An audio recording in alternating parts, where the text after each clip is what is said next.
Ikalawang sulat ni Apostol Pablo sa mga taga-Korinto, ika-12 kabanata. Kailangan kong magmalaki kahit na wala akong mapapala sa paggawa nito. Ang sasabihin ko naman ngayon ay ang mga pangitain at mga pahayag mula sa Panginoon. May kilala kong isang Kristiyano na dinala sa ikatlong langit. 14 na taon na ang nakakalipas. Hindi ko lang matiyak kung iyo'y isang pangitain lamang o tunay na nangyayari.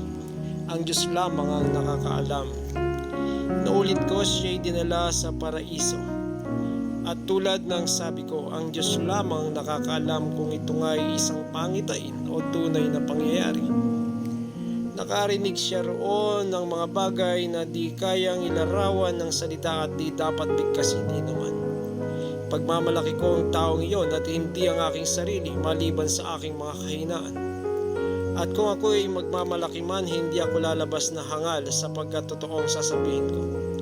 Ngunit hindi ko ito gagawin sapagkat ayaw kong mag-isip ang sino man ng higit tungkol sa akin kaysa kanyang nakita o narinig sa akin.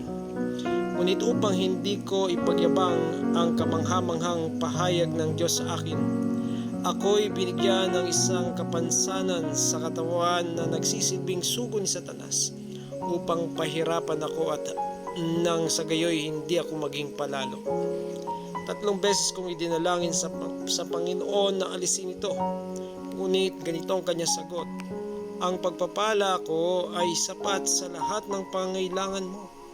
Lalong nahahayag ang aking kapangyarihan kung ikaw ay mahina. Kaya't buong galak kong ipagmamalaki ang aking mga kahinaan upang lalo kong madama ang kapangyarihan ni Kristo. Dahil kay Kristo, walang halaga sa akin kung ako may mahina, kutsain, pahirapan, usigin at magtiis, sapagkat kung kailan ako lalong mahina, saka naman ako nagiging malakas. Ako'y nag-aasal hangal, ngunit kayo ang nagtulak sa aking gumawa niyon. Kayo sana ang dapat pumuri sa akin dahil kahit na wala akong kabuluhan, hindi naman ako nahuhuli sa magagaling na apostol na yan. Buong tiyaga kong pinatotohanan sa inyo na ako isang tunay na apostol sa pamamagitan ng mga himala at iba pang mga kamanghamanghang bagay. Paano nakalamang sa inyo ang ibang mga iglesia? Hindi sila nakalamang, liban sa pangyayaring hindi ako humingi sa inyo ng kahit anong tulong. Ipagpatawad ninyo kung iyon ay isang pagkukulang. Ito ang ikatlong pagpunta ko riyan at hindi ako naging pabigat sa inyo. Kayo ang nais ko, hindi ang inyong ari-arian. Ang mga magulang ang dapat mag-impok para sa mga anak at hindi ang mga anak para sa mga magulang. At ikaliligaya kong gugulin ang lahat at ihandog pati ang aking buhay para sa inyong kapakanan. Dahil ba sa kayo'y minahal ko ng labis, kaya kaunti ang pagmamahal ninyo sa akin? Alam ninyong hindi ako nakabigat kanino man sa inyo, subalit sinasabi ng ilan na ako'y tuso at nandaraya lamang sa inyo. Bakit? Pinagsamantalahan ko ba ang inyong kabutihan sa pamamagitan ng mga isinugo ko riyan? Pinakiusapan ko si Tito na pumunta riyan at pinasama ko sa kanya ang isang kapatid. Si Tito ba'y nagsamantala sa inyo?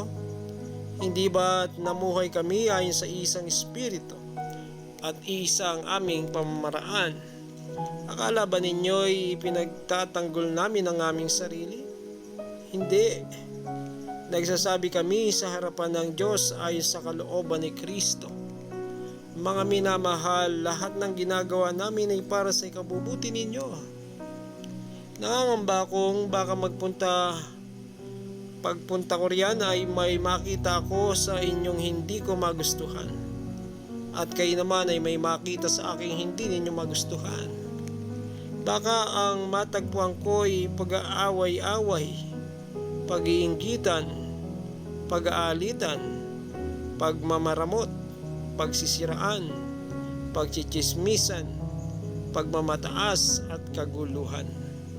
Nangangamba ako na pagpunta kong muli riyan, hiyain ako ng aking Diyos sa harapan ninyo, at itatangis ko ang karumihan, pakikapit at kahalayang hindi pa ninyo pinagsisisihan at tinatalikuran.